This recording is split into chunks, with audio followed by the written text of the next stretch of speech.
Cindy Kelly, Atomic Heritage Foundation, and it is Monday, May 14, 2018, and I'm in Palo Alto with David Holloway.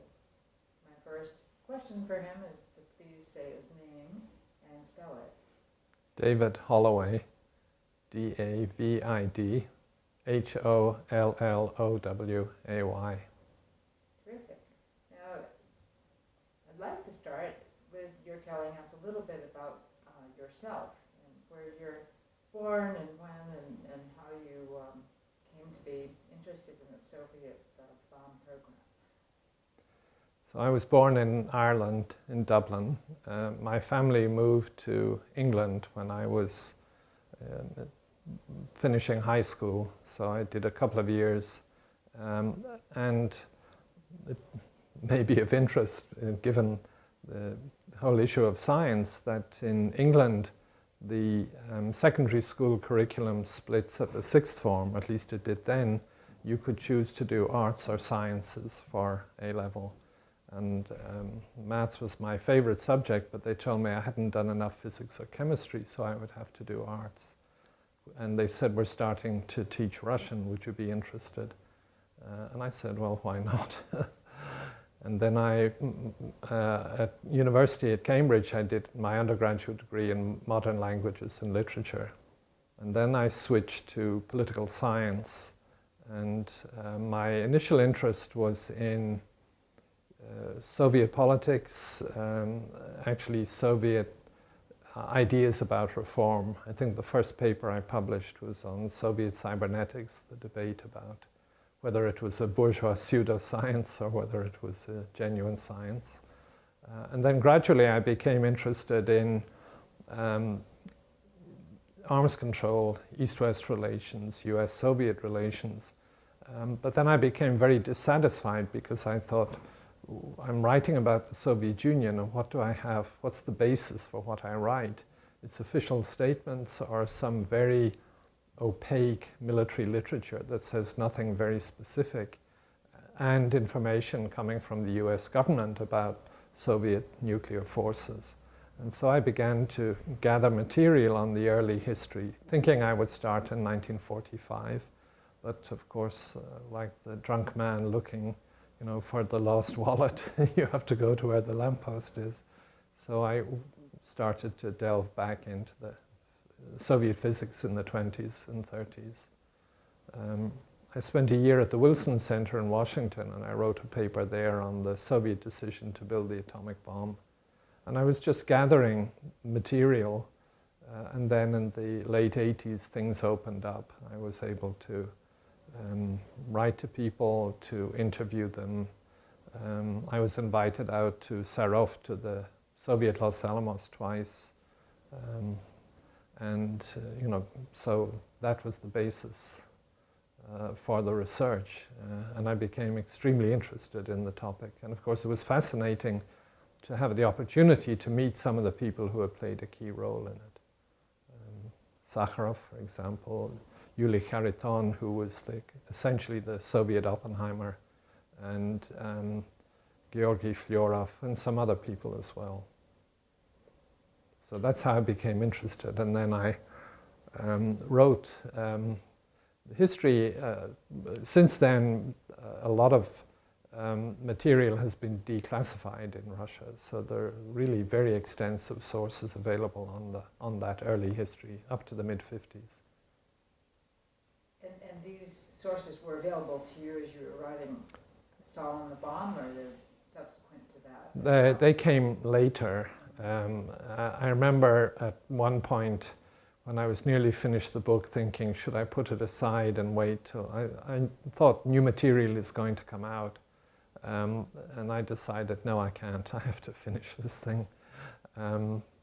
And actually, I think, or I may fool myself on this, very little had been published nothing in the Soviet Union about that history, and very little in Russia. So my book was, in some ways, the first attempt to provide a comprehensive history. And I think that helped then to trigger President Yeltsin set up a commission on declassification of materials. after my book was out, and that's what I would like to have had. Those materials would have made my life a lot easier. But I don't think it would change some things, but it wouldn't change the kind of fundamental story, I think. Good. Well, why don't you then start by telling us the story? Well, I think the thing I was when I moved back from 1945, of course, the key thing then was the discovery of nuclear fission and the response of the Soviet physicists to that discovery. And and I provide some background to that because most of the key scientists in the Soviet project actually came from Leningrad, and in one institute which then gives rise to some other institutes, but it was an institute headed by Abram Yoffe. It was called the Leningrad Physico-Technical Institute.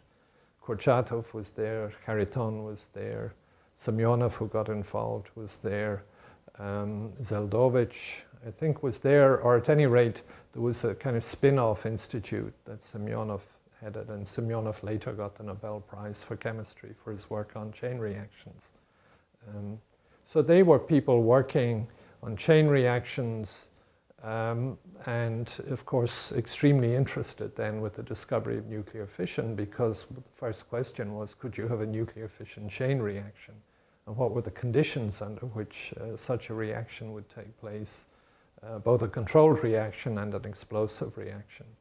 And there were two physicists. One was Yakov Zeldovich, a theoretical physicist, and the other was Yuli Harriton. And Harriton, they produced a number of papers in 1939, 40, and actually in 1941, but not published in 1941, on the conditions under which a nuclear chain reaction would take place. And in one of the unpublished papers, unpublished because the war intervenes when Germany invades in June of 1941, one of those papers, they do a calculation of the critical mass for a bomb for an explosive chain reaction and come to the conclusion it would be 10 kilograms. And that's extremely significant because, of course, something of a breakthrough had taken place in 1940 with the Frisch-Peierls memorandum. Rudolf Peierls and Otto Frisch, two refugee scientists from Germany working at the University of Birmingham in England, produced this memo saying if you do the calculations the right way, then you can see that you don't need tons of uranium for a bomb, but rather you can produce a bomb with kilograms of highly enriched uranium. And the interesting thing in a way is that what triggered this work by the two Soviet physicists was a paper that Peierls had published on, in the Cambridge Mathematical Review, I don't remember the exact name of the journal, in 1940, about the calculation of critical mass. And he himself in his memoirs says, I wondered whether I should publish it, but it's that paper that provides the basis of the Frisch-Peierls memorandum, where they come to this conclusion that actually it's a small amount of fissile material you need. I mean, plutonium wasn't in the picture at that point, really. And it was the same paper that Zeldovich and Harriton used. And they actually make a big point of it, how important this paper is for their calculation. So they were very interested at the time, but of course that work, came to an end with the German invasion. So that's one of the points. I wasn't trying to make this point, but one of the points that comes through is that it's important, and it's relevant to thinking about the Manhattan Project. It's important to understand that physicists in a number of different countries were pursuing the same lines of research. And of course, they had in mind that one possible use of nuclear fission would be a bomb. After all, it's 1939, the war is looming. So so that's one point. And the second, and in fact during the war then, 4 countries make a decision about the bomb. Obviously, the US goes ahead and builds it. But the British also made a decision after in the late summer of 1941 that they would go ahead and make a bomb. The Soviet Union takes a decision, at least to set up a project during the war. And of course, Germany makes a decision not to go ahead, essentially not to go ahead with the bomb. So the history is not, as it were, the US building the bomb and then everyone else gets interested. There's a lot of interest already before that. And the second point that I think comes out, although I've been one line of criticism in Russia relates to this, is that the Soviet Union had a very strong physics community built up in the 1920s and 30s. So therefore, it's not just a matter of getting the intelligence information from the US about the US project. Of course, that intelligence is very significant. But they had people who could make use of the intelligence and could have proceeded, though I think more slowly, even if they hadn't had the intelligence. I think probably, well, if they hadn't had the intelligence, then they hadn't had the challenge of Hiroshima. That project was expanding during the war. It wasn't really high priority project, but it was expanding, and there are memoranda to Stalin from Beria and Kurchatov in May of 1945 asking for expansion of the program in the following year, but not a huge expansion, still essentially laboratory work. So that was, so the early physics is important for understanding both the people who take part, well, for several things. One, the people who take part in the project, the relationship between the Soviet project and the American project, and the role of espionage. So if I can just go back a little bit. So the work pretty much stops in 1941, June 1941. There is a little work that goes on. The intelligence comes in, it's very important. So the Frisch-Peierls memorandum triggers the Maud Committee, which the British government sets up in 1940, and which consists of 6 physicists to work to try to see whether the argument made in the Frisch-Peierls memorandum is correct. And they reach a conclusion. They write a report, actually 2 reports, but one on the bomb in July of 1941, saying it's possible to do with 25 pounds of highly enriched uranium. It would take, I don't remember exactly, something like 2 to 3 years to do. One way to get the highly enriched uranium is, well, obviously you require isotope separation, or what we would call now enrichment, and they propose a particular method for doing that. And that report, that's the basis for Churchill's decision to say, yes, we will go ahead and build the bomb. It's shared with the American scientists in the summer of 1941. It's briefed to Roosevelt by Vannevar Bush in October of 1941, and Roosevelt said, yes, go ahead and explore this. But it also finds its way to Moscow through the Soviet agent in October 1941. And nothing is done with it, even though this is a report showing that, basically a bomb is possible and within a certain period. And in terms of British and American horizons on the war, it can be done before the war is over, because nobody expects the war with Germany to be over before, in the next 2 or 3 years.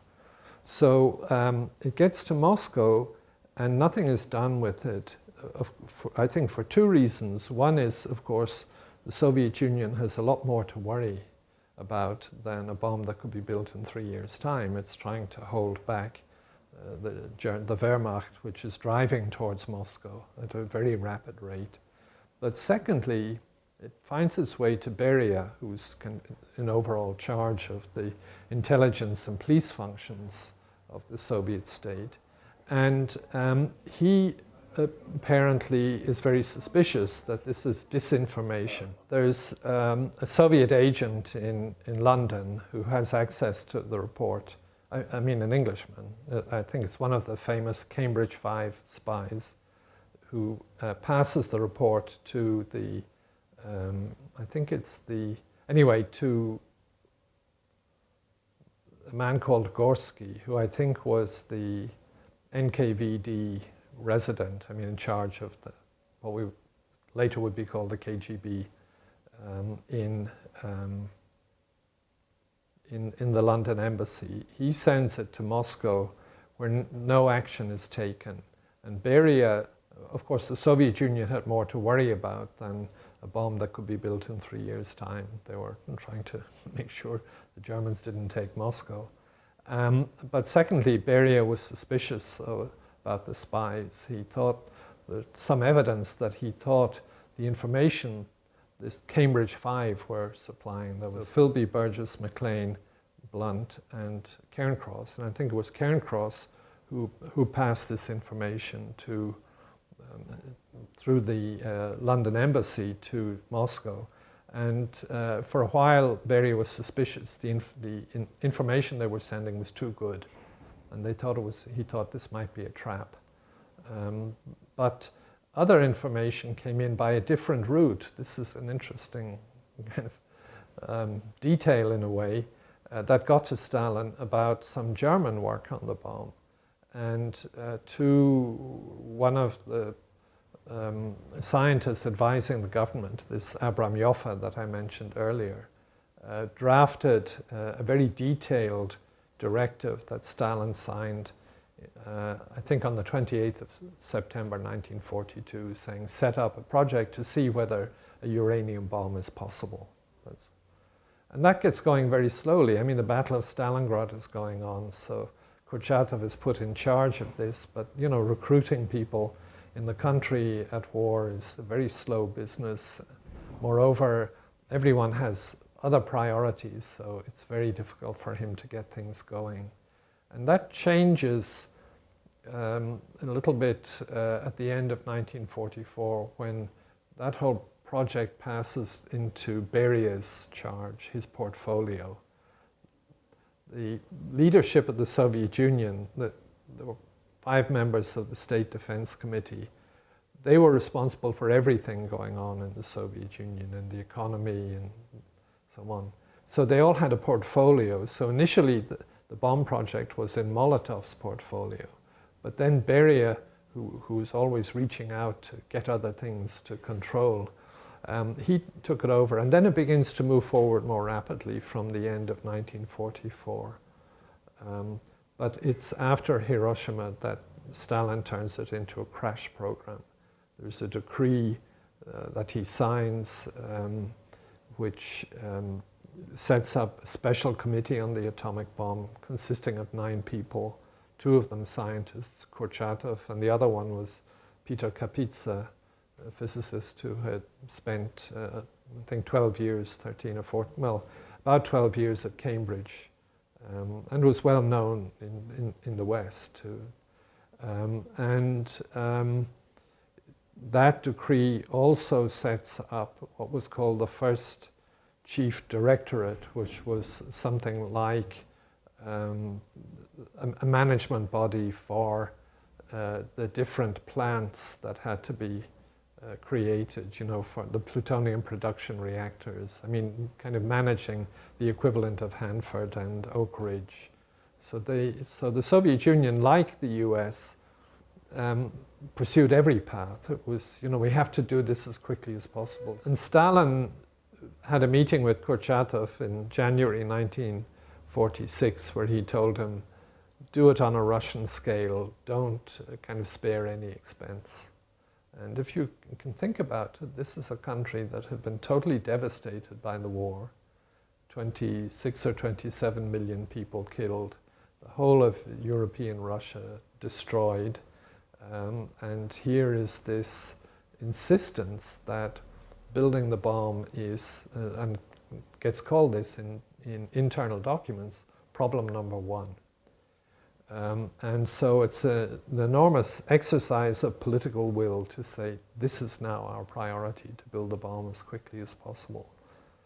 And I can give some figures on the size of the project. So we have official figures now for 1951, which show over 600,000 people involved in one way or another.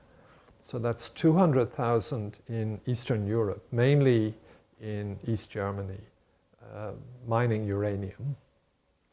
100,000+ in the Soviet Union prospecting for uranium and mining. Over 200,000 involved in construction, and about 100,000 in the various, in the weapons lab, in the enrichment plants, in plutonium production center, and so on. So this is an enormous undertaking, and the aspect of it that's different from the Manhattan Project, I think, and it only came to me as I was working on it, is how important uranium supply is. Of course, the supply of uranium is important for the Manhattan Project, but it's not a huge problem. In August 1945, the Soviet Union didn't know where it was going to get uranium for the project. They hadn't prospected for uranium. They knew there were some deposits in Central Asia, but those hadn't been developed. And they knew that there was the mine in Czechoslovakia, the Yakimov mine, but that wouldn't produce very much. And it's only in 1946 they find that there are these very large deposits of uranium ore in the Erzgebirge in the Soviet zone of Germany. And most of the uranium for the early project comes from Eastern Europe.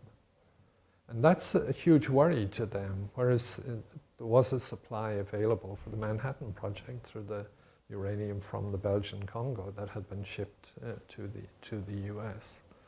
So that's an important part, and that's why so many people were involved in mining and in exploring or for prospecting for uranium deposits.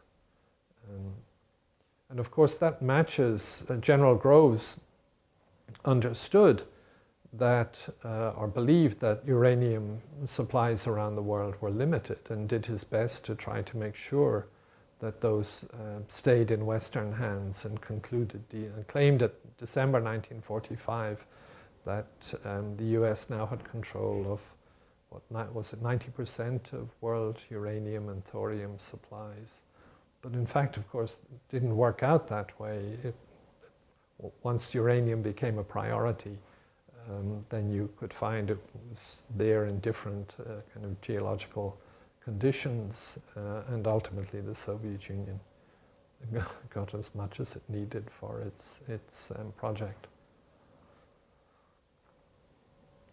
But that didn't happen for a decade or more? No. I mean, the initial. Initially, it was a kind of panic. Where do we look for uranium? Where do we go and try and find it? And so the East German, and there was, so US sent the Alsos mission to, find out how far Groves sent the Alsos mission, find out how far Germany had got with its bomb project. There was an equivalent mission from the Soviet side in May of 1945, so it's really after Victory Day. They send a group that includes Harriton, for example, and to East Germany to see what could be found. But of course, most of the key scientists had moved to the West. They didn't want to be taken. They didn't want to go to the Soviet Union. There were a few people who remained. There's a figure about 200 people were taken by the Soviet Union from Germany to work not directly in the project, all of them, but to work on uranium enrichment and some other aspects of the Soviet project. But the most important find is that Harriton and somebody else, another key figure in the project, a man called Kikoyan, found 100 tons of uranium oxide hidden in a town called Neustadt, of which, of course, there are many such towns in Germany with that name. And Harriton, they shipped that back to the Soviet Union, and Harriton said that, according to Kurchatov, that had saved them a year in building their first reactor, an experimental reactor. So that was an important find. Also, Soviet intelligence knew that the US was trying to prevent uranium falling into their hands.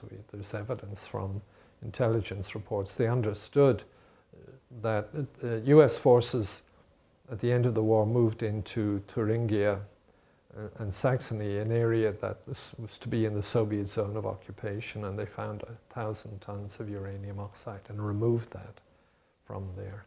The Soviet Union knew that, and they also knew that a plant, the Auer plant in Charlottenburg, north of Berlin, had been bombed on General Groves' order, because that had been where uranium metal for the Soviet project, for the German project, had been produced. And the key figure there, a man called Nikolaus Riel, who had been born in St. Petersburg. I mean, he was German, but he'd been born in St. Petersburg. He went to the Soviet Union at the end of the war, and he was a key figure in a plant they set up for producing the metallic uranium for their reactors. And he's the only German to have received the highest Soviet honor, Hero of Socialist Labor, when the bomb was tested in 1949.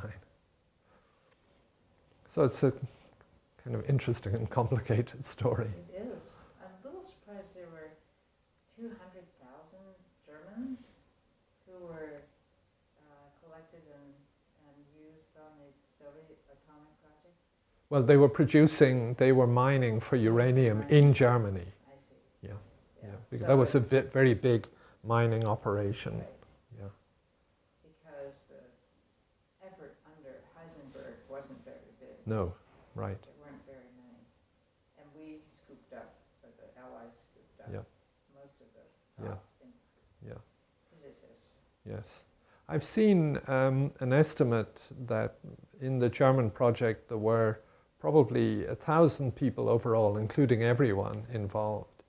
And my calculation of where the Soviet project was in early months of 1945 was a similar number. Or maybe less, because what Kurchatov and Beria asked for in May of 1945 is another 400 people to work at Kurchatov's lab, including just support personnel, I mean, not scientists. So it's still rather small, and then it ramps up very quickly after August 1945. Just one other little question in my mind. The Fish-Peral's memo, as you described, was very influential in convincing the Soviets and giving them a clue as to how much material is necessary for criticality. But at the same time, the Germans kind of stubbed their toe on that whole issue. Yeah. You want to talk about that? Yeah, no, it's one of the interesting puzzles about the early history. It's the Frisch-Perls memorandum. I don't think the Soviet Union ever got the actual memorandum. They got the Maud report, which was kind of worked out in more detail, and was based on research done into fast neutron reactions. The Germans never did, and it's interesting that, of course, the Maud report goes to the US, it goes to the Soviet Union. So there's this kind of diffusion model of what happens, but the Germans get left out of it. And that, of course, comes up in the farm hall transcripts, where the Germans were interned at the end of the war, and then the house was bugged, and they listened to the news of Hiroshima, and they hear it on the BBC News at 6 o'clock and in the evening, and Heisenberg is very skeptical. Some dilettante has convinced them this is an atomic bomb. But at about 9 o'clock news, they realize that's what it was. And then they get into the issue of how much would you need? How much, fissile material? And Heisenberg is very unclear on that point. So the interesting issue is, Thomas Powers argues that he knew all along, but hid this because he didn't want Germany to build the bomb. Others say that's not the case, that somehow he didn't see it, or that he wasn't that kind of physicist. Peierls had been his assistant, and Peierls said Heisenberg was very bad at arithmetic. That he could. Very bad at what? Arithmetic. So he wasn't interested in kind of precise. He was a theorist who had very little time for experimental physics. That's what I've been told. But there's another explanation, which is that at some level, he wasn't eager to build the bomb. It wasn't that he knew and said, I'm not going to let them know. It's just that he didn't have, he wasn't really focused on doing that. And that, so there's a kind of intermediate position where he doesn't make the effort to really work out what would be required. And in 1942, when he's, Albert Speer, the armaments minister, asks him after a talk that Heisenberg has given, well, can you do it? How much money do you need? Or what resources would you need? And Heisenberg basically mentions some very small sum, and Speer says, well, they weren't serious. They weren't eager to do it. So there may be some element in that. There are other explanations for the German failure to get on. It was a very divided and fragmented community in some ways. But in any event, fortunately, they didn't. But the Soviet Union did understand that, and the intelligence coming in is it's very interesting. We have the reports that Kurchatov wrote on the intelligence. He was shown the intelligence for the first time in, I think it's November 1942, maybe October 1942. And one of the things he's shown is the Maud report. That's now been, the Russian translation that was given to him has now been published, along with the other documents that were given to him. And we have his report on this. And his report on this is, this is a very serious report. The bomb is much more feasible than we had thought. And this report has clearly been written by very good physicists. So he was very straightforward in his assessment. And then when Klaus Fuchs goes to Los Alamos at the end of 1944, then of course they get key intelligence about plutonium and the design of the plutonium bomb, and in particular about the spontaneous fission problem with plutonium. And that's totally new to them because they haven't had any samples of plutonium to do any kind of analysis on. All they have is, yes, plutonium will be a fissile material, but they didn't know, what the actual kind of nuclear constants were. So that intelligence is very important, and I think Fuchs also supplies a rather detailed description of the plutonium bomb. The bomb tested in July and then used on Nagasaki. And the first Soviet bomb is a copy of that bomb. It's probably not an exact copy, because actually making something that's absolutely an exact copy is more expensive than. But that's the design they took, and Harriton told me we were under pressure to do it quickly, to build the bomb quickly, so that he and Kurchatov had decided, yes, the way to go was to copy the American designs, about which the plutonium design, about which they had information. And they ran into problems both with plutonium production. They had to close down the first reactor for a year, the problems they had. And they ran into problems with uranium enrichment. So they didn't get any highly enriched uranium until 1951. But if they had had that earlier, then the first bomb would have been a uranium gun-type bomb, not the plutonium implosion bomb. And what's interesting is, of course, in the US, when the test took place, people thought, oh my goodness, they've done it very quickly. But the initial dates that Kurchatov gave was to get them done in 1947.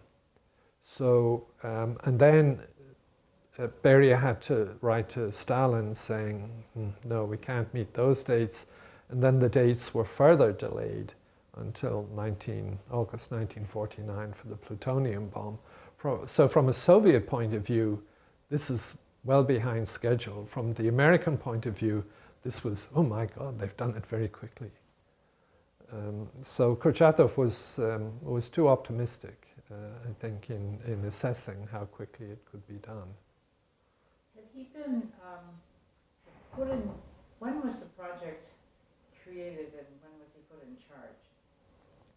He was put in charge in, I think, essentially late 1942, but he wasn't, I'm not being totally clear on that. So Stalin signs this decree on the 28th of September. I think Joffe is asked if he will take charge. I mean, this is a research project, and it's about this lab will do this, and this person will look into that. But there is, early in 1943, I think maybe early February, another decree, I think coming from the State Defense Committee, saying Kurchatov is in charge. So, and he was reluctant to do it. He thought, well, how can we do this? And is this important for us? We can't do anything, during the war. I want to contribute to the war effort and so on. He was quite convinced that you couldn't do this in time to be of use in the war. Yeah, or very doubtful that it could be done in time. How do you assemble the materials and the people to have a big project? And why should you? Was it a good idea to do it? He had been involved in what's it called, demagnetizing submarines to protect them against mines. So he'd been involved in war work, but then was pulled back to take charge of the project. And there's a little biography of him that was published, I think already in the 70s, by a man called Igor Golovin, who was Kurchatov's assistant. And Golovin told me that the first pages of the book were written by Kurchatov's brother-in-law, another physicist, a man called Sinyelnikov, involved in the project. And so it's a kind of very intimate portrait, and that includes, I think, this, the doubts about, is this the right thing to do? Is he the right person to do it? That this is a big responsibility. Not only a big responsibility, it's not clear whether it is actually the right thing to be doing. When you say that, do you mean strategically for Soviets' chances at keeping the enemy at bay, like the Germans, or do you mean in the way that this Manhattan Project people ask, the right thing to do is in morally introducing this? No, and I don't think the moral issue arises later for the Soviet scientists. Interestingly, it's a very different trajectory. And they feel after Hiroshima that they're not the first to do it, and therefore in some sense the real responsibility rests with the Americans who have done it and who have used the bomb. And so there were some people who were not drawn into the project, and I think, Sakharov, who was asked if he would join the atomic bomb project. I mean, they were still mainly working on the fission bomb. He refused a couple of times, and then he gets drawn into working on the possibility of a thermonuclear bomb, and that's what gets him involved in the project. So people could say no, if they didn't want to, and I think there were some who said, no, I don't want to get into that business. But of course, to express that kind of view would be dangerous. And Kapitsa withdrew from the special committee. He wrote this. I mean, it's pretty remarkable. Kapitsa wrote a letter to Stalin. He wrote a lot of letters to Stalin, and I think about 100 altogether. I mean, over his life.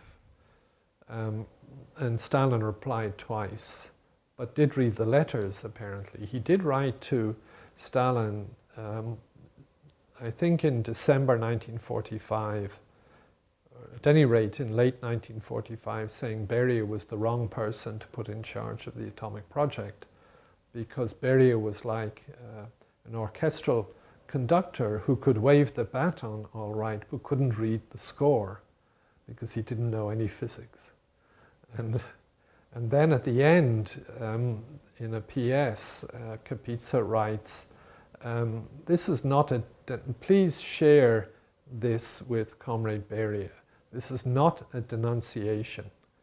This is a piece of useful advice. And of course, the denunciation was an awful institution in the Soviet Union, that people would write denouncing others, for and accusing them of treachery or whatever. In fact, I have an interesting example of that. So Yuli Harriton was put in charge of the bomb project. Kurchatov's responsibilities, Kurchatov had broader responsibilities, I think, than really anyone, and different responsibilities from people in the Manhattan Project. He was the scientific advisor for everything. I mean, uranium enrichment, plutonium production. He took a particular interest in the reactors, so in the plutonium production reactors. Harriton was the person put in charge of their Los Alamos, which was set up in the spring of 1946. So Harriton told me once that in the late 40s, he had been at a dinner or a banquet, probably celebrating somebody's birthday or some success, at one of the nuclear plants in the Urals. And he was sitting next to one of the secret police people, or people who were called officially Beria's representatives. And there was one in each of the nuclear plants. They acted as a kind of deputy director, keeping an eye on. And so, there have been various toasts, and this man turns to Harriton and said, in the Russian way, using his name and patronymic, Yuli Borisovich, if only you knew how many letters I get about you. He said, but don't worry, I don't believe any of them. So, people denouncing him. Harriton had a lot of black marks against him. He was Jewish. He had done his PhD in Cambridge. Rutherford was his advisor. His father had been exiled by Lenin, and his mother was living in Jerusalem when he was put in charge of the bomb project. So he's an unusual person. I mean, in some ways, he was invited to give the Oppenheimer lecture before he died, sometime in the early 90s. But he couldn't travel. His health was too bad at that point. But he wrote this essay, I don't know if you know it, about Oppenheimer, saying I've always known a lot about Oppenheimer and admired him, and there are these peculiar parallels. We have the same first name, Julius and Yuli. We both had artistic mothers, so Oppenheimer's mother was a painter interested in painting. Harriton's mother was an actress in the Moscow Arts Theatre. They had both studied in Cambridge, and they'd missed each other by just a few weeks in the mid-20s. He didn't mention that they were both Jewish, of course, and they were both the first heads of nuclear weapons labs. And it's a remarkable kind of parallel. Of course, Harriton could know a lot about Oppenheimer, but Oppenheimer wouldn't have known anything about Harriton, who was an extremely secret figure. I don't think that was known that till really till the end of the till the 1980s, that Harriton was in charge of that whole effort. He remained the scientific director of the weapons lab until 1992, actually.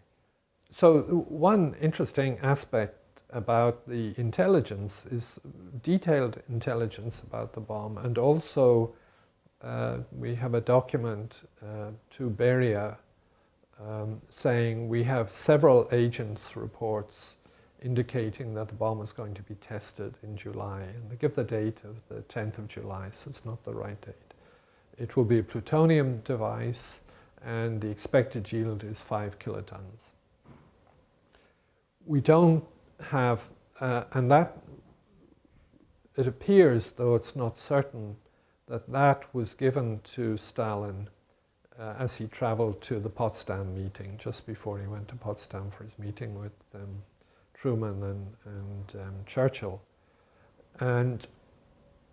But we don't have good evidence as to exactly when he understood that the test had been a success.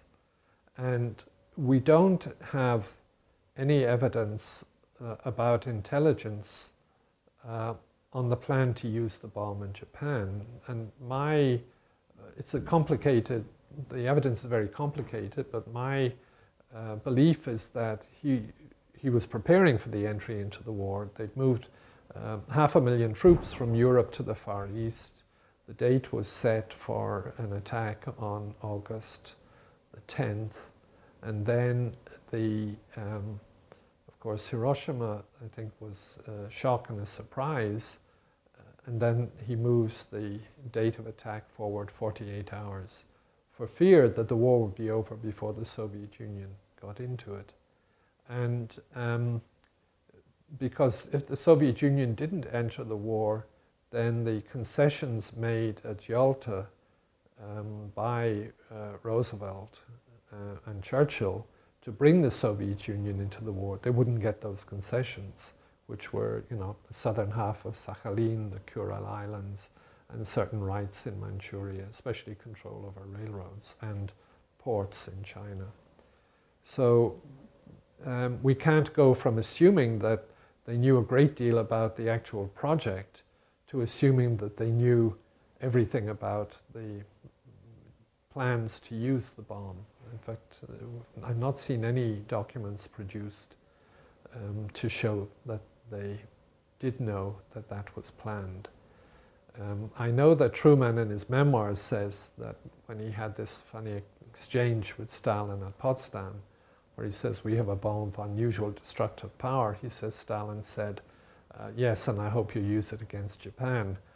But Stalin's interpreter, who translated the exchange, says Stalin didn't say anything, he just nodded his head. He didn't say anything about Japan? No. Really?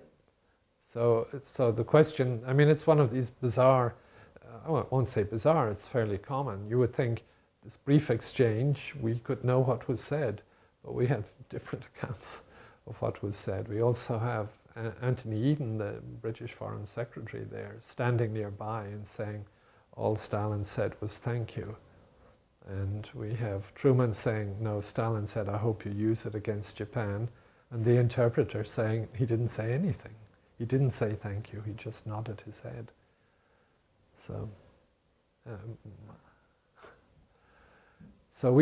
my guess is that he was taken by surprise, and that was a bit of a political shock then. So he knew all about the bomb. So when Truman says to him, we have a weapon of unusual destructive force, he has been briefed on the bomb, and he had a very good memory, and he signed memoranda expanding the project. So he knew about that. That's not, I think, at issue. And we have 3 memoirs by people who were present at Potsdam on the Soviet side. 3 memoirs, yes. Zhukov, Molotov, and Gromyko. And they all record Stalin saying something like, we'll have to speed up our project, or oh, they're going to use this to try and shape the post-war settlement, but there is nothing coming through. And we have another memoir by the head of the operations division at the General Staff, who says the chief of the General Staff, who had talked to Stalin, said the Americans have this new, more destructive bomb. But there was no change made in the plans for entry into the war, which you might have expected, because they were concerned. If the war is over, we don't get what we were promised. And they were eager to get into the war, and that we have evidence on that. And of course, the Japanese were putting out peace feelers, which the Russians were ignoring and trying to, just string the Japanese along. So all of that, and then, Hiroshima. And so that, anyway, so the fact that the bomb works, that it is so destructive, in fact, more destructive than they anticipated. And of course, the impact on the Japanese city was huge. I think that's the background to the decision taken on the 20th, exactly 2 weeks after Hiroshima, to set up the special committee and turn this into the top, kind of the highest priority for the Soviet state, is to have the bomb. There were some scientists at the time and who thought if we could share the information about the bomb, like Niels Bohr and others who agreed with him, then the outcome would be different. So knowing what we know, what do you think of that? I think, Bohr's idea was to say to Stalin, in fact, it's even the recommendation of the interim committee at the end is, tell Stalin, we know you're working on the bomb, because there was some intelligence about that, and we've been working on it, and this is going to be a major factor. How are we going to deal with it after the war? And maybe say, yes, we're planning to use it in Japan. Stalin, I think, would still have wanted his own bomb, but if he'd been told beforehand, if he'd been told what he already knew, I think some of the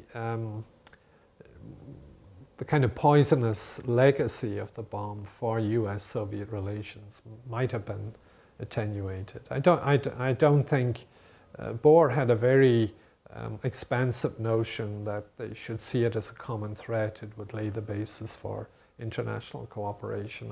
That's very hard for me to think that Stalin would have thought in that way. And Truman didn't think in that way about the bomb. So I think that was very unlikely. But, and it's true, there were a lot of difficulties had grown up, especially over the situation in Poland. So, but I think it would have been, it might have been better to say to Stalin, yes, we're developing this, and we know you're working on it too. Of course, the fear was he would then say, well, okay, tell us what you have or what you know. Well, they could have said, no, we won't go that far, but we just want you to know that we're working on it. Of course, then he probably would have seen that not as a conciliatory move, but as a threat, because it's saying, we have something you don't have.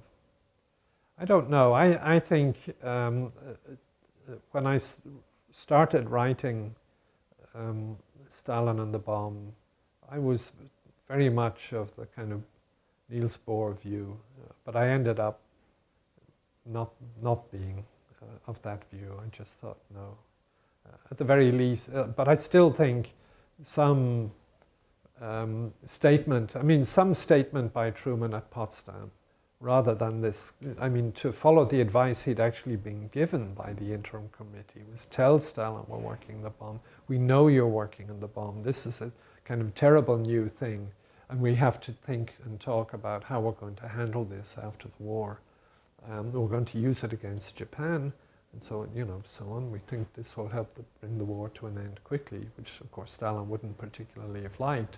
But nevertheless, I think that would have been a better move. What's really interesting, at least I thought it was striking, is that between Hiroshima and the opening of the UN negotiations in June of 1946, the negotiation, the Brugge Plan and the Soviet Plan, there are no discussions between Moscow and Washington about the bomb. There's nothing, except the organization of the UN Atomic Energy Commission in December, when Burns goes to Moscow, December 45, with this proposal, let's set up the UN commission and have negotiations about international control. Right, that's it. It's a kind of scheduling discussion, but no discussion about the substance. There's no discussion, what does this mean for us? Between the two countries. Absolutely nothing. Well, it could be a reflection about Jimmy Burns' attitude toward the Soviets, perhaps. He really wasn't inclined to share.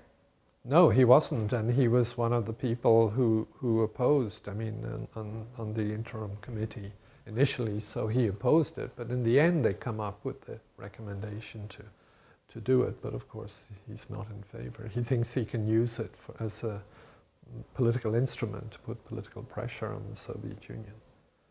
And of course Stalin understood that that's what, his belief was that's what the Americans are going to do. And so I think the Soviet policy had two priorities. One is build a bomb as quickly as possible, but the other was deprive the US of any diplomatic advantage from the bomb. And we can do that by showing that we're tough and we won't be intimidated. We now have an exchange between Stalin and Molotov and Beria and Khrushchev, where Stalin accuses Molotov of being too soft on the West, that with allies like the US and Britain we need a tough policy, a steadfast policy, a firm policy. And it's basically so they can't, we won't be intimidated. If they think we can be intimidated, they'll only go on intimidating us.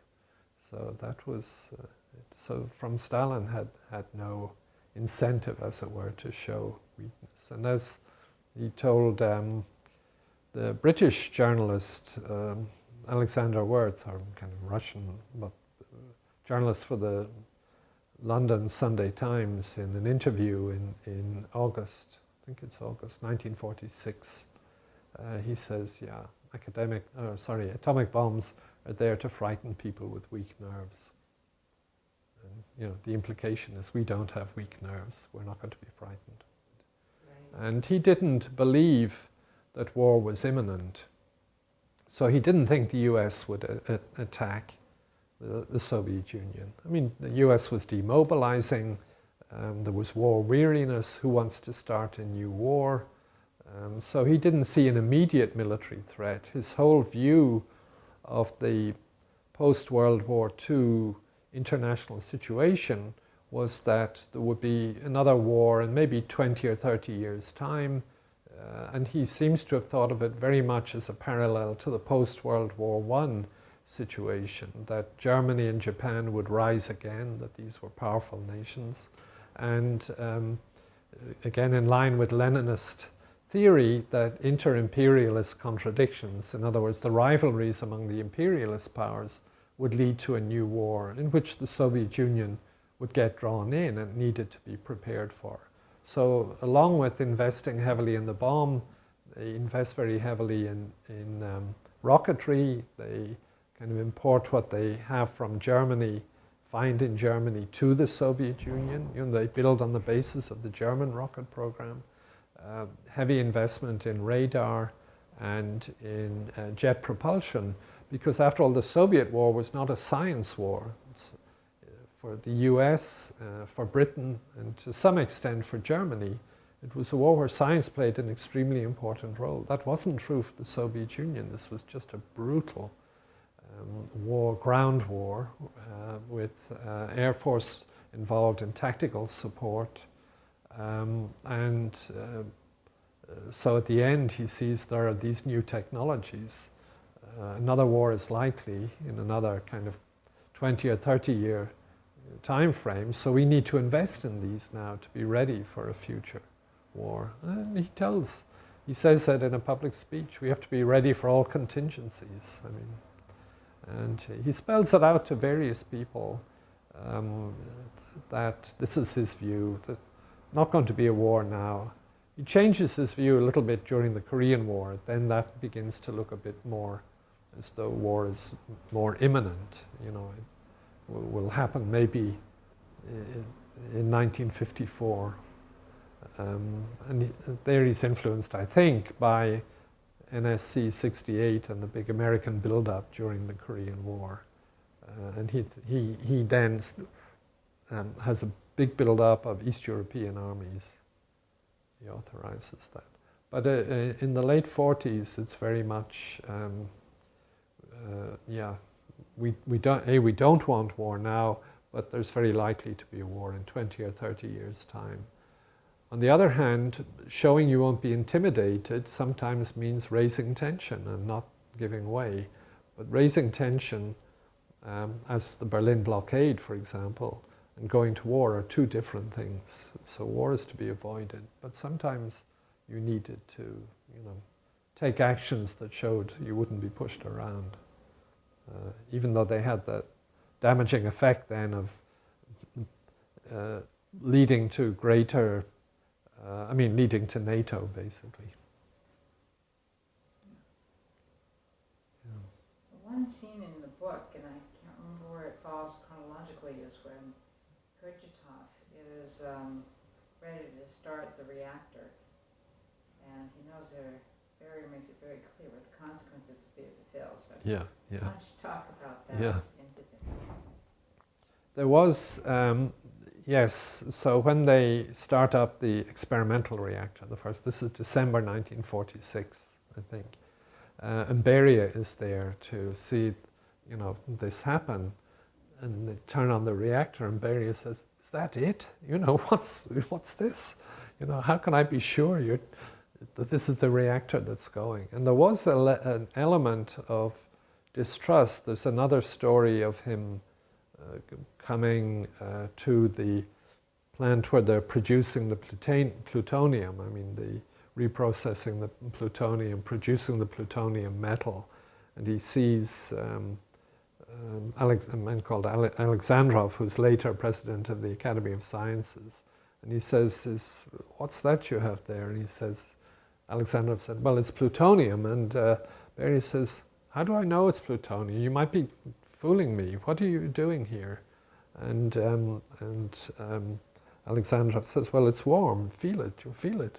And then you can stay. And Beria says, "Well, you could just have heated it up."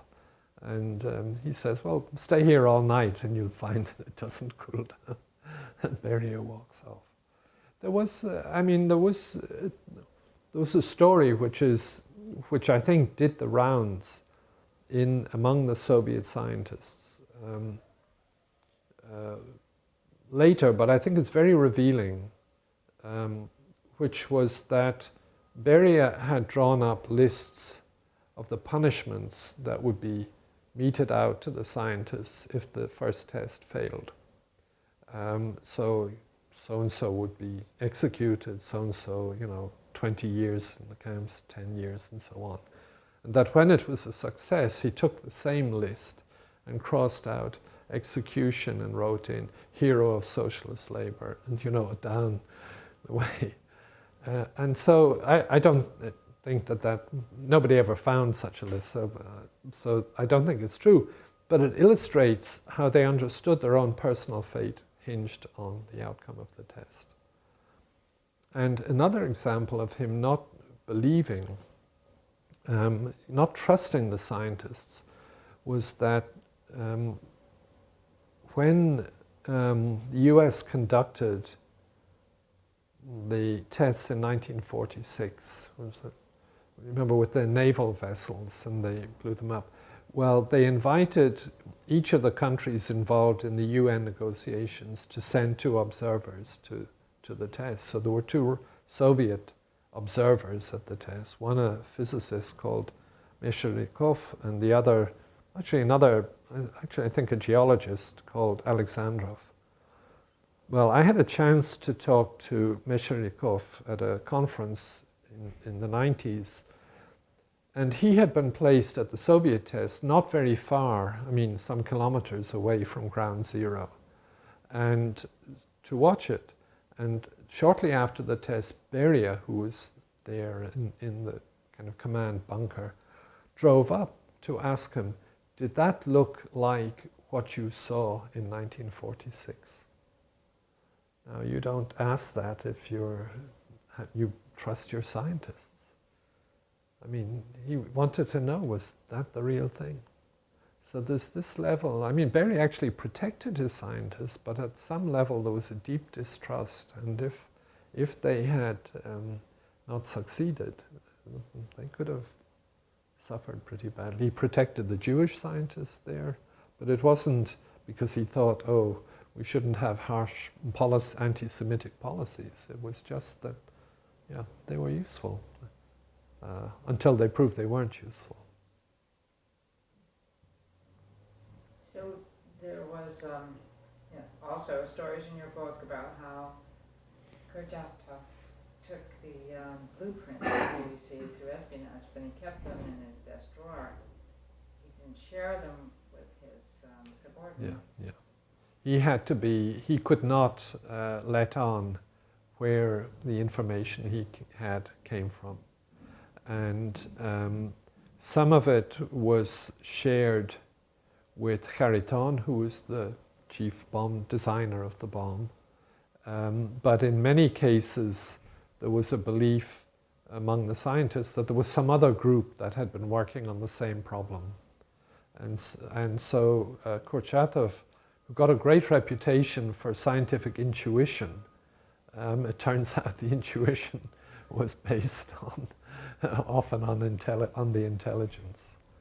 And he couldn't let that know. And that was then something of an issue when the history became open in the very late Soviet, early post-Soviet period. I think Harriton, people thought they had done it themselves. They didn't know. Of course, yes, there was talk about Fuchs and so on, but that was all rejected, and that was imperialist propaganda and so on. But then when they discovered that, yes, a lot of this came from intelligence, of course they had to redo everything. They couldn't, just say, oh, we know it from this. But that Harriton knew a lot of this, but hadn't told them. I think that was difficult. It was awkward to talk about, and and I mean it's for obvious kind of security reasons. Kurchatov wasn't allowed to reveal, or just had to be very careful in what he allowed people to see. So it was a very and it was totally closed. So Kurchatov gets some credit, to my mind, for opening up contact with the West in the mid-50s. So when they have the first conference on the peaceful uses of atomic energy in Geneva in August 1955, he presses for a series Soviet papers to be presented, which they are. And then he goes to Britain with Khrushchev and Bulganin in April 1956 and gives 2 talks at Harwell. In fact, including one on their research on controlled fusion, which opens up stuff that was classified in the West and makes a big impression. But Golovin, Kurchatov's assistant, told me Kurchatov was a very complicated person with a lot of layers to his personality, and he said that's what made him ideal for the kind of work he was doing. He could operate as a personality in a very open, friendly way, cracking jokes and so on, but still he could be totally silent about the stuff he needed to be silent about. And he could try to do good in terms of protecting individuals where he could, but also he was working very closely with Beria. So this is a difficult position to be in. I mean, Groves might have been awkward to deal with, but nothing like dealing with Beria. Didn't Barrier actually threaten him? You know, if the reactor didn't work, he would have a bullet in his head or something. Maybe that's your chart with executed with Yeah, I think that's it. I think Beria was, Sakharov's memoirs are very important because Sakharov was a person of great integrity, and he was able to write in a period when he could write openly. So Sakharov says, of course, they knew something about Beria, but didn't know everything he'd done. And Beria treated the scientists with respect. But of course, always at the back of people's minds was, what might happen, if they failed. And Harriton tells a story that there was one of the physicists out at the weapons lab, a man called Altshuler, had been very outspoken criticizing Lysenko, on the kind of issue of and defending genetics against the attacks on genetics. And there was a party group came out and to investigate this, and Altshuler was criticized. And then Harriton had talked to Beria saying, we need this man, leave him here. And Beria apparently said, do you really need him? And Harriton said, yes, and he was left alone. And I've seen some personnel reports on Harriton, one of which says he pays too much attention to people's professional qualifications and not enough to their political orientation when he appoints them. So you'd think, well, thank goodness. But there was that atmosphere. It was hard. So they knew pretty early on about the possibility of a hydrogen bomb. That was part of the intelligence they got, that Teller had been working on the super bomb at Los Alamos. And they, in '46, some of the scientists put together a brief report on whether this would be possible. And they said, yes, probably you could do this. But of course, to build a hydrogen bomb, you need a fission bomb. So that had to be the priority. You can't build a hydrogen bomb unless you have an atomic bomb.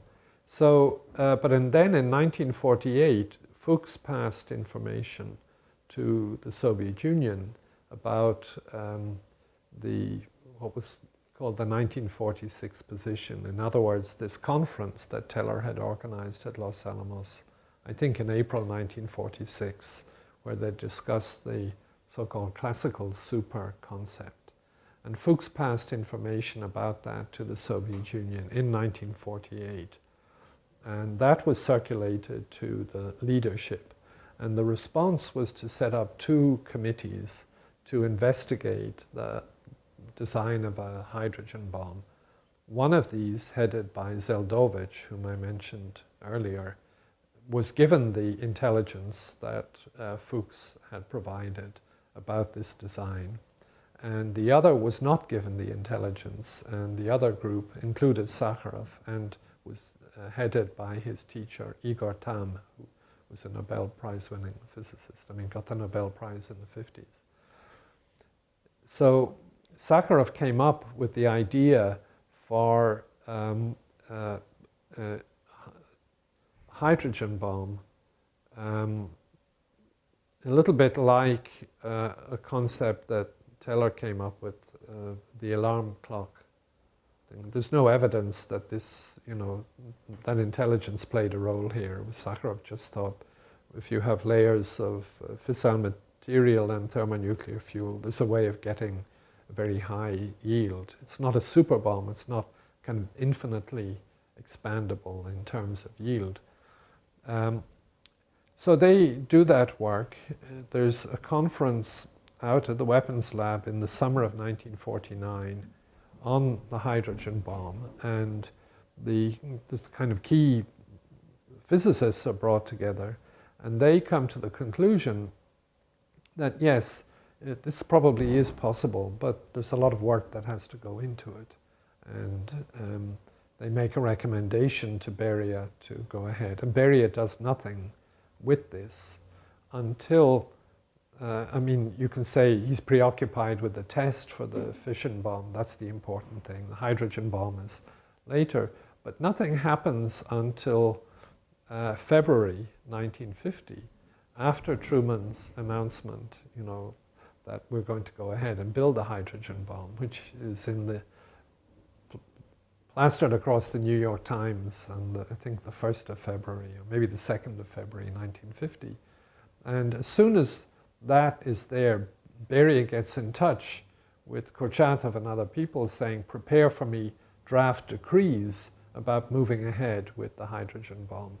And those are, there are two decrees, one about the bomb and the other about the production of tritium and lithium-6 for such a weapon.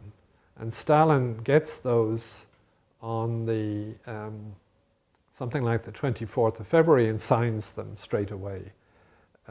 And in the accompanying letter, Beria says, it looks as though our enemy is going to have a new and very powerful weapon. This will be very difficult to build and will be very expensive, but we think we need it as well because they have it, or they will have it.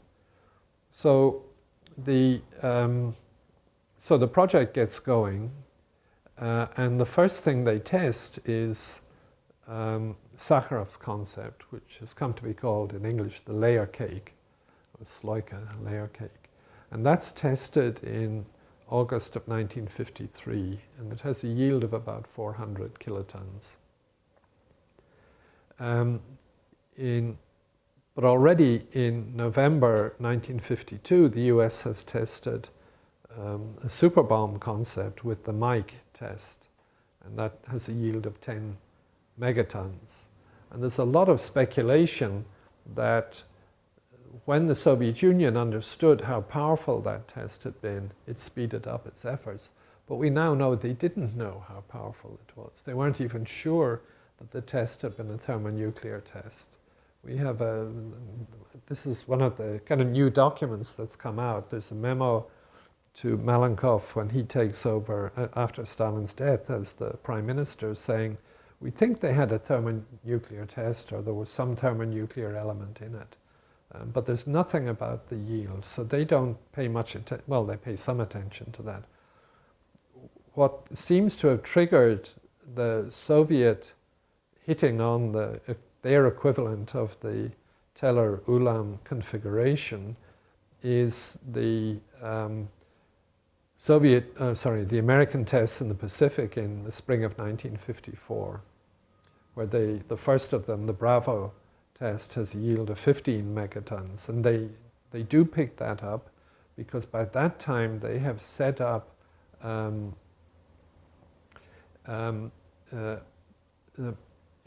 flights of aircraft to collect samples of the radioactive debris from the test. Now, these don't fly over the Pacific, but they fly over China and the Soviet Union. So that system has been set up, and they analyze that, and they can see, yes, this is thermonuclear. But they don't get, there's been a lot of speculation about this too, that in fact by doing a kind of isotope analysis of the debris, they could work out something about the design, but they don't do that. But they hit upon the design, and they test their first two-stage weapon using, it's Sakharov and Zeldovich come up with the equivalent to the Teller-Ulam configuration. They test that in November 1955. But there's a very interesting letter to Khrushchev and the Politburo, or the party leadership, early in November about setting the date for this test. And it's signed by Kurchatov and Harriton and the chief of the general staff and the minister in charge of the atomic industry.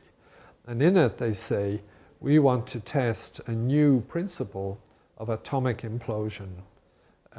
We don't know whether the Americans have come up with this idea, But we think that probably they have, judging by the yields of the explosive yields of the tests that they've conducted.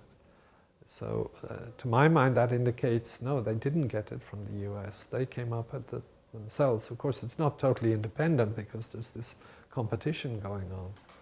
So anyway, then they have resolved that test has a yield of 1.6 megatons, but basically it's resolved the issue of, for them of how to design a super bomb. So probably one of the most famous participants, whom you just mentioned, Sakharov. Tell us his story and what led him to defect.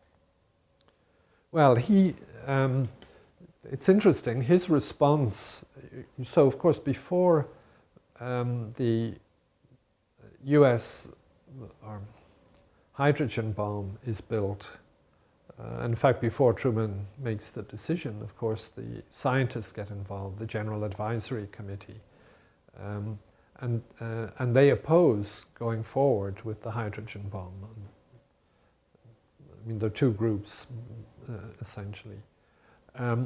So they're showing a great, a kind of moral concern about proceeding to a weapon that would be, you know, a genocidal weapon.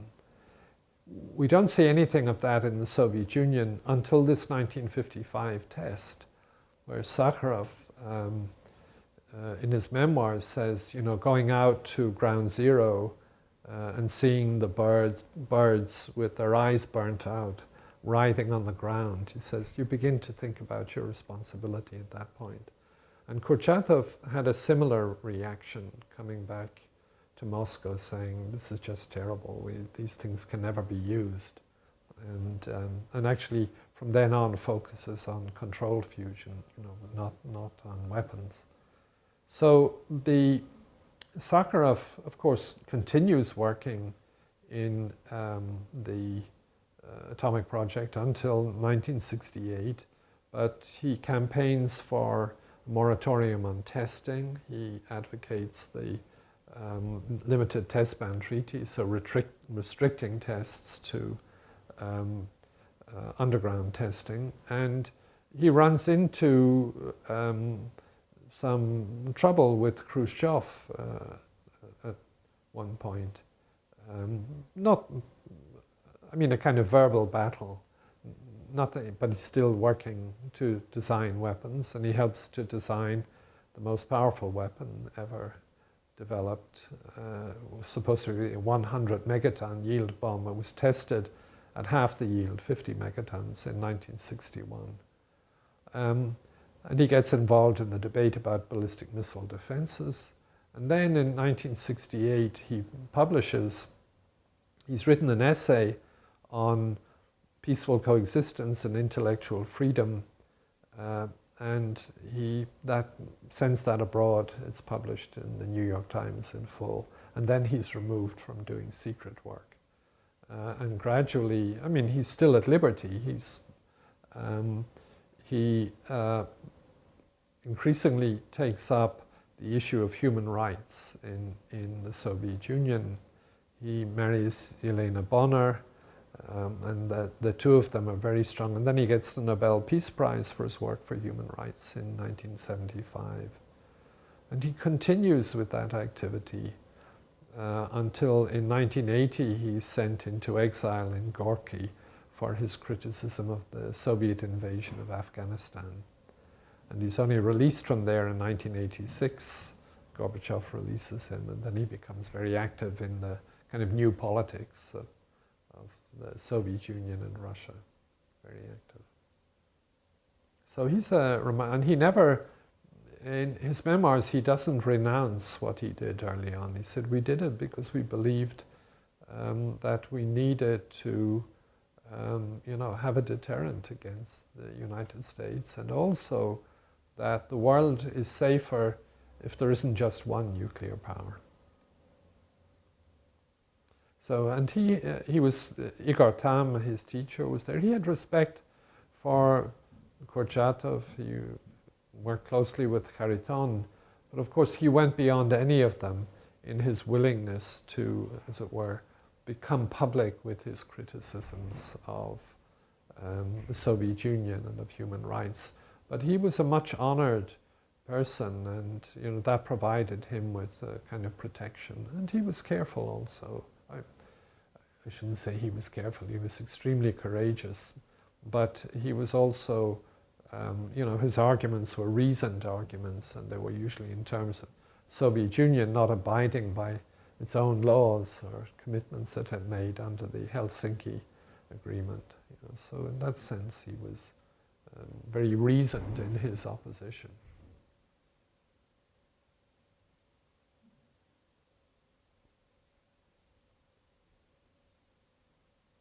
It's hard to parse this all out, even though it's, 50 years later. Thinking about whether this Cold War race to build these huge arsenals on both sides that were obviously more than enough to obliterate the Earth, let alone specific targets. Do you see how this happened? And I think there is, and I think the story about the H-bomb figures here, there's a very strong mimetic quality to, actually in a way on both sides, but since the US leads very much on the Soviet side, well, they have this, we must have this. It's, so in the 1950s, of course, the US stockpile grows at a phenomenal rate, up to, I think, over 20,000 nuclear weapons by 1960. The Soviet Union, I think for most of this period, has maybe 10% that number. We don't have good figures beyond about 1954, where it is about 10% of the US stockpile. And there was a study that I saw, or at least I saw a report on it, done at Sarov, the Russian weapons lab. This is sometime in the 80s or 90s, using official American figures, saying that in 1953, when the US had about 1,000 fission bombs, that would not have enabled the US to win a war against the Soviet Union. But by 1957, when it had thermonuclear weapons and maybe about 5,000 weapons, it could have turned the Soviet Union into a radioactive desert. So there's a huge leap, not only in the kind of individual weapons that we see from the tests, but the huge leap then in what the capacity of the destructive capacity of the stockpile. I can't remember the figures, but it's an astonishing, if you measure kind of megatonnage, total megatonnage for the stockpile for the US in 1953, it's about 70 megatons. And then it's thousands of megatons 4 years later. It's just astonishing. And the Soviet Union took the decision, many people would say it was the wrong decision, but they actually took it after the Cuban Missile Crisis, that they had to match the US in terms of numbers. And that leads to a very big build-up during the 1960s and 70s. And the reason is not for military strategic reasons, we have to destroy these targets. It's that they won't treat us as an equal unless we have the same number, or maybe a bit more. And so this is, now we're back down with strategic weapons to numbers equivalent to those in the 1950s. I mean, the peak went up to, by the mid-80s, there was something like 70,000 nuclear weapons in the world, 40,000 in the Soviet Union. It's an estimate. We're now back down to about 15,000 in the world, and we now know a bit more about the stockpiles, so that maybe 5,000 of those, or a bit more, are awaiting dismantling. But still, the destruction could be horrendous. But to think back and think, how did we get to those numbers? It's just, it's very difficult to figure out. And how did we, when you think about nuclear history, my view is, the building of the bomb, it's exciting, it's a race, these are technological races, and they have their excitement, and are you going to get it done, and so on. And even the crises we've been in, Berlin or Cuba, well, at least we know how they ended. We were close in Cuba, but we didn't. But when you think about the nuclear planning, the war planning, that's scary because, the calculations, and Dan Ellsberg's recent book makes clear, for if the PSYOP had been, the first strategic integrated operations plan had been executed, the calculation was it would kill maybe 600 million people in the Soviet Union and China and Eastern Europe. And you just think, and that's not counting the numbers that would be killed in a Soviet retaliatory strike. So you think to yourself, we were involved in trying to make our adversaries believe that we would inflict that kind of strike. And even more troubling is we were involved in convincing ourselves that we would do something like that. That we would launch a strike where our calculation was it would kill 600 million people. And the argument in the briefing to Kennedy on the PSYOP was, no, it's a very integrated plan. You can't start tinkering with it and saying we'll do this bit or that bit. You have to do the whole thing. I think we've backed away from that to some degree, but it's, when you think about, when you think about the history, at some level that's the most troubling part of it. And it's not even, they say in deterrent threats, that threats have to be credible, that your adversary has to believe you would do this, okay, but then you have to convince yourself you would do it, and that seems to me pretty scary. If you look at US kind of national security policy, it's there in the Eisenhower documents. There are two main functions. One is deterrence, to deter the Soviet Union from using its military power, but the other is if a general war should eventuate, then to prevail in that war. So you have the two elements, and so to focus just on the military side, one has to look at that. But Eisenhower didn't want a nuclear war. And I think on the Soviet side it's very similar. In 1956, Khrushchev says, changing Leninist teaching, war is no longer fatalistically inevitable. We can avoid a war. But if it happens, it'll be the end of imperialism, meaning we have to win the war if it happens. It's a very similar kind of view. But when we look at, what we now have on the discussions on the Soviet side, Khrushchev was clear this would be a catastrophe. And I think he understood that Eisenhower understood that point and that Kennedy understood the point. And I think it works vice versa as well. The political leaders understood this is something we must not get into, even while preparing for that eventuality. And that makes the history rather complicated in a way. So even in the Cuban Missile Crisis, which I think was very dangerous, in the letters between Kennedy and Khrushchev, each of them appeals to the fact that I know you don't want a war. You understand what it would mean, because the summit meeting in Vienna in June of 1961, they'd had some discussion of that. And Khrushchev says, you know what a war would mean. I know what a war would mean. You know what a war would mean. And Kennedy is saying similar things. So at some level, that I think was quite important in acting as an element of restraint, although I think during the crisis, each side gets a bit worried about what's happening on the other side, whether Kennedy is control. I mean, Khrushchev worries, is Kennedy in control, or have hardliners, are they driving the policy in the Pentagon?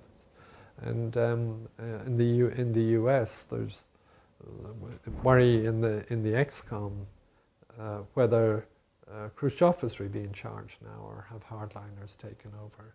It's not that hardliners would necessarily want a nuclear war, but they might be willing to push much harder and therefore run a much greater risk of war. So it's not a simple history, and people took, I think, often what they thought were the best decisions, but they led to this kind of monstrous situation of, huge stockpiles. And, it's odd, and in a way, when you look at the very origins, the scientists, this was the one of the great high points of European or world culture, what had happened in physics. I mean, these were wonderful people, and they end up, and the consequences, they built this bomb, and for, I think, good motives, but ending up in creating a situation which then they, of course, worry greatly about. Anyway. Well, I wish that we could stop with the history, but I'm going to throw in one last thing about what your view is, given all you know about what's happened in the last 7 decades that we've had nuclear weapons. What do you think about today's situation? I think I worry. Well, I think it's a very worrying situation. Of course, the numbers are much lower. I think the non-proliferation regime has actually been fairly successful. Of course, we have at least two crises over Iran and North Korea. And I worry that in Russia and in the US we have political leaders who I think regard unpredictability as a good political tactic, and may themselves may actually be inherently unpredictable. And I worry also that the language in which nuclear weapons are now spoken about by political leaders. I mean, I think it's true of Putin, who's placed enormous emphasis on Russian nuclear power, and indeed by Trump in, my button is bigger than your button, and so on. That this is not healthy. These are very serious things, and I wish there was more restraint in the language and the care with which we treat these. I don't think, I worry also about, of course, the situation in South Asia between Pakistan and India, that I think is dangerous, and they're adopting military doctrines that could be dangerous, and that's embedded in a kind of deep and long-standing hostility between the two states. And on Iran, I don't know. I think the immediate worry is not so much nuclear as, what's going to happen in the region as a whole. So I do worry. I think, and I wish the understanding of the history and of the destructiveness of the weapons was greater. That people really did see this is a danger. And that's not so widespread now, I think, as it was, say, in the early 80s, for example, or in the 50s. And at one level, it's good that people shouldn't be worried, but on the other, it's bad, because there are real dangers. There are dangers of miscalculation. There are dangers of accidents. US and Russia are on what's often called hair trigger alert, and if early warning systems don't function properly, political leaders could be faced with extremely difficult decisions and might make the wrong choice. So.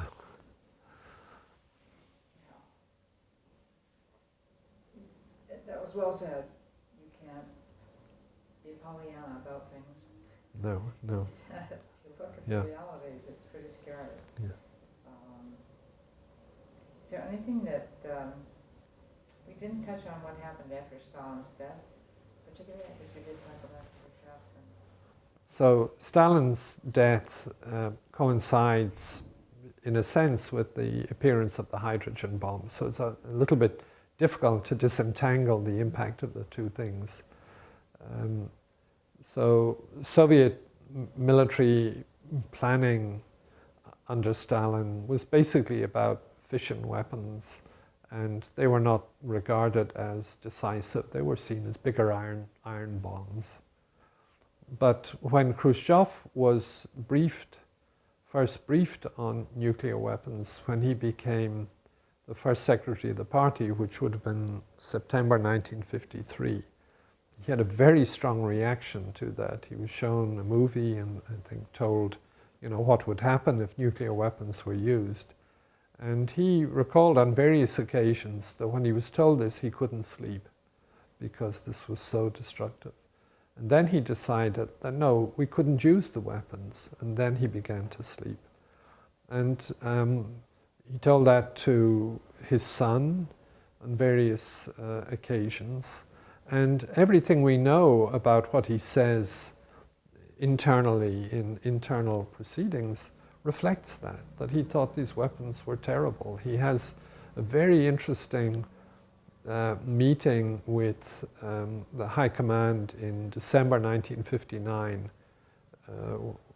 where he's proposing a kind of military reform, cutback in the armed forces. And he talks about nuclear weapons, and he says, these are terrible weapons. If we launched 300 against Western Europe, he says mainly France, mainly West Germany and Britain, that would be 300 megatons of destruction. It would just devastate the place. And he says then, a very strange remark, he says, I don't know what you military people think, but we in the party leadership have a rule, we're not going to get into a war. We're not looking for war. Because we know that even victory in war can be catastrophic. Look at our last war. So we can't use these weapons. On the other hand, he was prepared to make nuclear threats, as he did over Berlin. He believed in brinkmanship. At one point he said John Foster Dulles was a very intelligent man. He'd learned from Dulles. And what was great about Dulles was that Dulles knew there was a brink and didn't intend to go over the brink. And so Khrushchev said, yeah. But Khrushchev tried the same thing, brinkmanship, but also pulled back in Berlin. Of course, in Cuba, it very nearly went over the brink. So, and then after Khrushchev, the new leadership criticizes Khrushchev for taking the world to the brink of nuclear war 3 times, over Suez, over Berlin, and over Cuba. And they say that in a kind of document, a kind of indictment, they say what he had done was, they say, yes, sometimes you have to make military threats to sober the imperialists up, but that should not be the basis of your foreign policy. So they have a more restrained attitude. So it's, of course, a lot of this is secret. Public statements were sometimes much more threatening, but nevertheless there is a shift after Stalin, and there's a memo written by Kurchatov and a number of other leading scientists in the atomic project to the leadership in March 1954, in which they say, if we keep on producing fission bombs, or if we produce 50 to 100 thermonuclear weapons, a nuclear war could lead to the end of all life on Earth. The fate of the Earth is hanging by a string. And that was the message they were giving to their leaders. And I think the leaders understood it, even while at the same time the military were tasked with preparing for such a war if it should happen. It's kind of a paradox, isn't it? Yeah, no, I think the history is very paradoxical. It's full of paradoxes. The paradox of deterrence, if the aim is to stop somebody attacking you through the threat of retaliation, if they attack you, does it make sense to retaliate then? Your deterrence has failed. You just kill people in revenge. No, it presents, I think, the history and our current situation, a lot of extremely important and difficult issues. At one level, it's easy to say we should get rid of the weapons, but to do that or to make sure you've got rid of them isn't necessarily that straightforward.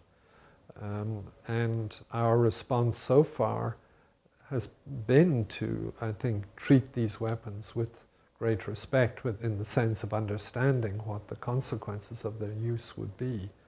But, that depends on having individual leaders who have that understanding, and societies where that's deeply understood, that's, should be off limits, whatever the deterrent effect of the weapons may be.